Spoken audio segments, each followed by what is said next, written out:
गुरुग्राम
के बेटों ने अंतिम संस्कार किया और यहां तक कि बुधवार को यमुना में अस्थियां विसर्जित करने के लिए दिल्ली के लिए रवाना भी हो गए। लेकिन रास्ते में उन्हें एक फोन आया।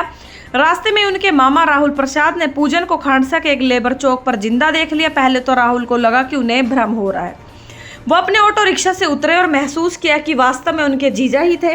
राहुल ने उन्हें कलाई से पकड़कर ऑटो में खींचा और तुरंत घर ले गए। जब संदीप और उसके बड़े भाई अमन वापस आए तो उन्होंने अपने पिता को शांति से बिस्तर पर बैठे पाया। वो दोनों फूट फूट कर रोने लगे। पूजन को दरवाजे पर देखकर लक्ष्मीनिया एकदम सुन रह गई। तो वहीं उन्होंने कहा कि मुझे भ्रम हो गया, मैं बेहोश हो गई। जब मैं उठी और मुझे पता चला कि वे जिंदा है तो मैं फिर से रोने लगी। ये उनकी पत्नी का कहना था। तो पड़ोसी भी इस बात से उतने ही हैरान थे कि बगल में रहने वाले अवनीश शर्मा ने बताया कि समझने में मुझे कई मिनट लग गए कि क्या हुआ था, क्योंकि मैंने शव का अंतिम संस्कार होते देखा था। उनकी पत्नी लक्ष्मीनिया, जो पूजन के शराब पीने और लंबे समय तक घर से बाहर रहने की आदी थी, उन्होंने स्वीकार किया कि इस घटना में उन्हें तोड़ दिया था। उन्होंने कहा कि भले ही वो मुझे परेशान करते थे, फिर भी वो मेरे सुहाग थे। मुझे लगा था कि मैं उन्हें हमेशा के लिए खो चुकी हूँ। उन्हें जिंदा देखकर मुझे खुद दूसरी जिंदगी मिल गई है। पुलिस भी इतनी ही हैरान थी और तुरंत परिवार के घर पहुंची। पूजन ने बताया कि वो कई दिनों से इधर उधर भटक रहे थे, चौराहों और निर्माण स्थलों पर सो रहा था। इतना नशे में था कि उसे घर लौटने की सुध तक नहीं थी। उसकी कहानी सही निकली। इस खुलासे ने जांचकर्ताओं को फिर से शुरुआत पर ला के खड़ा किया, क्योंकि एक व्यक्ति की हत्या हुई थी और उसका सिर काटा गया था। शव की पहचान स्थापित करने के लिए पोस्टमार्टम के दौरान लिए गए डीएनए सैंपल का मिलान किया जाएगा।